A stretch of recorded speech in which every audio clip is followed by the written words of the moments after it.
Depuis que je suis tout petit, je dessinais des bateaux sur des papiers, puis je faisais des bateaux en papier, puis je jouais avec les bateaux dans le bain.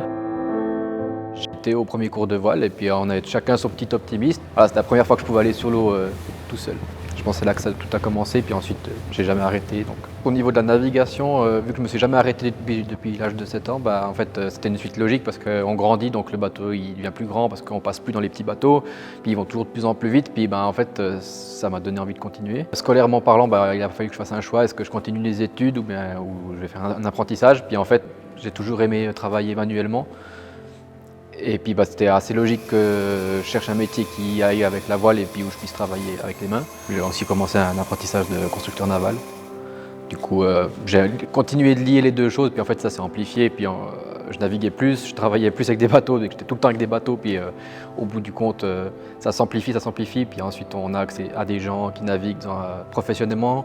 On a accès à des gens qui travaillent sur des bateaux de course. Puis en fait, quand on baigne dans ce milieu, ça se fait presque tout seul.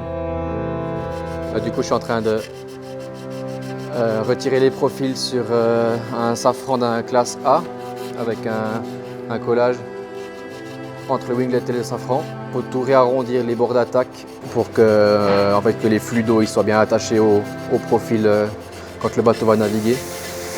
Et du coup, c'est toutes des choses qu'on fait à la main, quoi.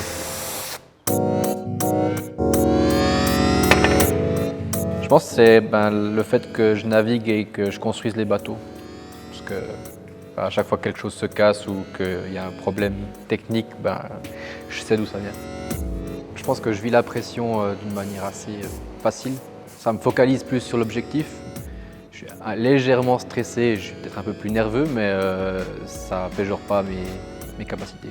Déjà avant la compétition, je fais attention de bien dormir idéalement, de manger toute l'année de manière assez saine, on va dire. Pendant la compétition, je prends des compléments, je dors beaucoup et aussi je prends beaucoup de compléments alimentaires pour ne pas avoir de courbatures, pour récupérer au niveau du sommeil aussi et puis récupérer musculairement. En fait, je ne me fatigue pas pendant la période de l'effort. Quand l'effort est terminé, je reviens travailler, donc en fait, je n'ai pas le temps de récupérer sérieusement. Je me prépare plus ou moins toute l'année pour les grosses compétitions. En fait, vu que je ne m'arrête pas, en hiver je navigue aussi. Il n'y a pas de moment où je me dis je vais aller faire du ski, je vais penser à autre chose. En fait, non, là tout l'hiver j'ai navigué par exemple. Après l'événement, soit je suis super satisfait de ce que j'ai fait, puis je dis ok c'est cool, là j'ai une chute de pression. Je me sens un petit peu plus tranquille, j'ai plus besoin de faire trop d'efforts.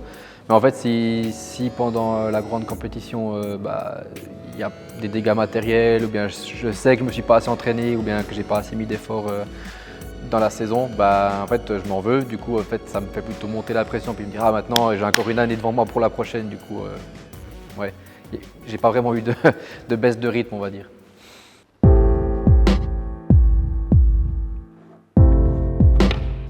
Mesdames et messieurs, nous annonçons à la première place Monsieur Robin Meder, champion du monde de classe A cette année 2025.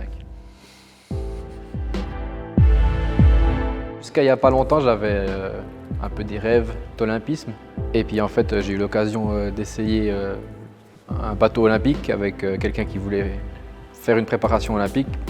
C'était une super expérience, mais en fait, ça m'a un peu ouvert les yeux et puis je me suis rendu compte que c'était pas là où je voulais aller.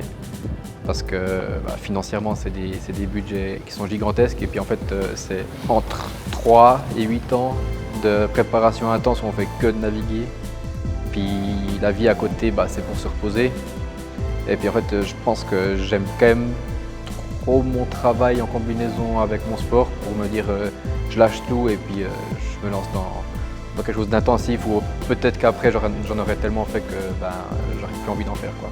De ne pas faire de l'olympisme, ça me permet de faire plus les compétitions que j'ai envie de faire et les entraînements que j'ai envie de faire. Après voilà, toute l'intensité de la préparation olympique, je pense que c'est très intéressant, mais ça, c'est pas moi. Un bon sponsor pour moi, ça serait un sponsor qui me suit dans le temps, avec qui je peux évoluer, qui serait présent, mais en même temps assez discret, qui n'aurait pas trop d'obligations, mais qui serait fier de me présenter, puis on supporte cette personne, on aime ses valeurs, on aime ce qu'il fait. Mes valeurs, je pense, c'est la passion, parce que c'est vraiment quelque chose, ça m'habite depuis que j'ai 7 ans. La passion, la patience et puis l'effort. Alors le défi le plus fou que j'aimerais réaliser dans mon sport, ce serait de devenir champion du monde, je pense. C'est ce que tout le monde aimerait réaliser, mais je pense que je suis plus très loin, mais ça reste encore irréaliste. Donc ça reste un défi fou. Les gens ils pensent on profite du lac, il fait beau, il y a du vent, mais on y va aussi quand il fait froid, on y va aussi quand il pleut, on y va aussi quand il y a trop de vent, quand il n'y a pas de vent. Ouais, c'est vraiment intense si on veut pouvoir le faire correctement. Toutes les heures qu'on passe à réparer le bateau, à préparer le bateau, à chercher du matériel, chercher des nouvelles technologies, des nouvelles manières de naviguer, s'informer, regarder des vidéos, regarder des autres bateaux aussi. Alors les 3 surnoms que je me donnerai à moi-même, je pense que c'est des surnoms qu'on m'a déjà donnés. Benoît Brisefer, parce qu'il y a une époque où je cassais tout le temps tout. C'est aussi au travail.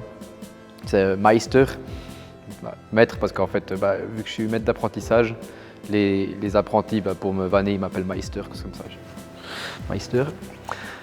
Et puis sinon, c'est Robinou, parce que voilà, il y a une petite période où j'étais un peu excessif, et puis c'était Robinou, mon petit surnom de soirée.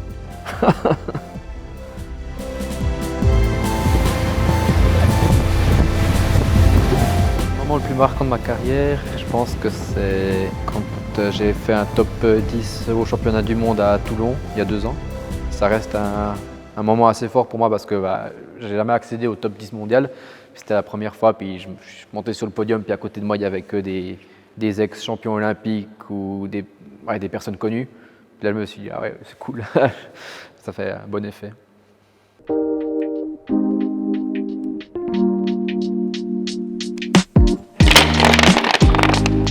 Ok.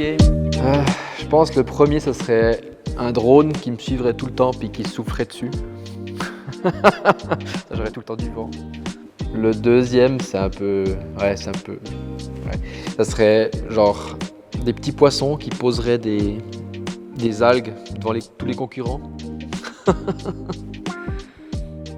Le dernier, ce serait genre l'eau qui s'aplatit devant soi.